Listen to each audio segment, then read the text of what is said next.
अनंत चतुर्दशी का व्रत भाद्रपद माह में शुक्ल पक्ष की चतुर्दशी तिथि को किया जाता है। इसके लिए चतुर्दशी तिथि सूर्य उदय के पश्चात 2 मुहूर्त में व्याप्त होनी चाहिए।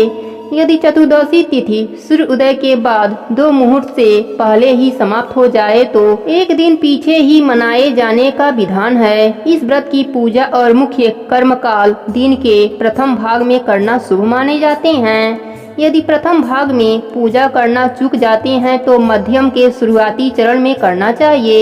मध्यम का शुरुआती चरण दिन के सप्तम से 9 मुहूर्त तक होता है। इस साल अनंत चतुर्दशी 28 सितंबर दिन गुरुवार को पड़ रही है। पूजा का मुहूर्त सुबह 6:12 से लेकर 6:49 तक रहेगा।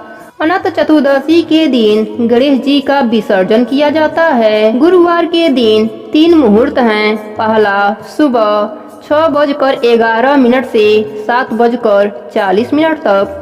दूसरा मुहूर्त सुबह 10:42 से दोपहर 3:10 तक और तीसरा शाम 4:41 से रात 9:10 तक विसर्जन का शुभ मुहूर्त है। अब अनंत चतुर्दशी व्रत की पूजा विधि के बारे में बताते हैं। अग्नि पुराण में अनंत चतुर्दशी व्रत के महत्व का वर्णन मिलता है। इस दिन भगवान विष्णु के अनंत रूप की पूजा करने का विधान है। इस दिन प्रातः काल स्नान के बाद व्रत का संकल्प लें और पूजा स्थल पर कलश स्थापित करें। कलश पर अष्टदल कमल की तरह बने बर्तन में कुश से निर्मित अनंत की स्थापना करें। अगर आप चाहें तो भगवान विष्णु की तस्वीर भी लगा सकते हैं। इसके बाद एक धागे को कुमकुम, केसर और हल्दी से रंगकर अनंत सूत्र तैयार करें। इस धागे में 14 गांठें लगाएं। इसे भगवान विष्णु की तस्वीर के सामने रखें। अब भगवान विष्णु और अनंत सूत्र की खोडोपचार विधि से पूजन करें। पूजन के बाद अनंत सूत्र को बाजू पर बांध लें। पुरुष अनंत सूत्र को दाएं हाथ में और महिलाएं बाएं हाथ में बांधें। इसके बाद ब्राह्मण को भोजन करवाना चाहिए और सपरिवार प्रसाद ग्रहण करना चाहिए। पौराणिक मान्यता के अनुसार महाभारत काल में अनंत चतुर्दशी व्रत की शुरुआत हुई। यह भगवान विष्णु का दिन माना जाता है। अनंत भगवान ने सृष्टि के आरंभ में 14 लोकों तल, अतल, सुतल, तलातल, रसातल, पताल, भू, भुव, स्व, जन, तप, सत्य, मोह की रचना की थी। इन लोगों का पालन और रक्षा करने के लिए वह स्वयं भी 14 रूपों में प्रकट हुए थे, जिससे वह अनंत प्रतीत होने लगे। इसलिए अनंत चतुर्दशी का व्रत भगवान विष्णु को प्रसन्न करने और अनंत फल देने वाला माना गया है। मान्यता है इस दिन व्रत रखने के साथ साथ यदि कोई व्यक्ति श्री विष्णु सहस्त्र नाम स्तोत्र का पाठ करता है तो उसकी समस्त मनोकामना पूर्ण होती हैं। धन्य धान्य, सुख संपदा और संतान आदि की कामना सब भगवान विष्णु पूरा कर देते हैं। इस दिन भगवान विष्णु की कथा अवश्य सुननी चाहिए। इस व्रत की उत्पत्ति द्वापर युग में हुई। एक बार कहीं से टहलते टहलते दुर्योधन उस यज्ञ मंडल में आ गया और एक तालाब को स्थल समझकर उसमें गिर गया। द्रौपदी ने यह देखकर अंधों की संतान अंधी यह कहकर उसका उपहास किया। इससे दुर्योधन चिढ़ गया। यह बात उसके हृदय में बाण के समान लगी। उसके मन में द्वेष उत्पन्न हो गया और उसने पांडवों से बदला लेने के बारे में सोचने लगा। उसके मस्तिष्क में उस अपमान का बदला लेने के लिए विचार उपजने लगे। उसने बदला लेने के लिए पांडवों को ध्रुत क्रीड़ा में हराकर उस अपमान का बदला लेने की सोची। उसने पांडवों को जुए में पराजित कर दिया। पराजित होने पर प्रतिज्ञा अनुसार पांडवों को 12 वर्ष के लिए वनवास भोगना पड़ा। वन में रहते हुए पांडव अनेक कष्ट सहते रहे। एक दिन भगवान कृष्ण जब मिलने आए तब युधिष्ठिर ने उनसे अपना दुख कहा और दुख दूर करने का उपाय पूछा।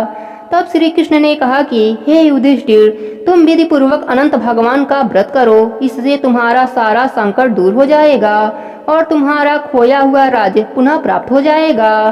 भगवान कृष्ण ने एक कथा सुनाई। प्राचीन काल में सुमंत नाम का एक नेक तपस्वी ब्राह्मण था। उसकी पत्नी का नाम दीक्षा था। उसका एक परम सुंदरी धर्मपरायण तथा ज्योतिर्मय कन्या थी जिसका नाम सुशीला था। सुशीला जब बड़ी हुई तो उसकी माता दीक्षा की मृत्यु हो गई। पत्नी के मरने के बाद सुमंत ने करकसा नामक स्त्री से दूसरा विवाह कर लिया। सुशीला का विवाह ब्राह्मण सुमंत ने कौंडल ऋषि के साथ करा दिया। विदाई में कुछ देने के बाद पर करकसा ने दामाद को कुछ ईंटें और पत्थरों के टुकड़े बांध कर दे दिए।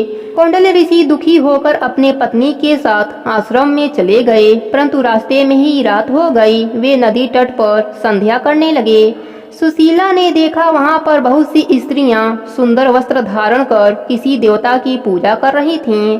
सुशीला के पूछने पर उन्होंने विधि पूर्वक अनंत व्रत की महिमा बताई। सुशीला ने वहीं उस व्रत का अनुष्ठान किया और 14 गांठों वाला डोरा हाथ में बांधकर ऋषि कौंडल्य के पास आ गई।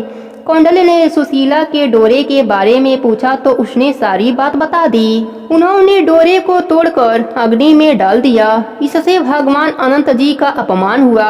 परिणाम यह हुआ कि ऋषि कौंडल्य दुखी रहने लगे। उनकी सारी संपत्ति नष्ट हो गई।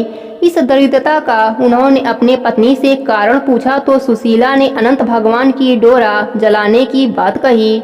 पश्चाताप करते हुए ऋषि कौंडल्य अनंत डोरे की प्राप्ति के लिए वन में चले गए।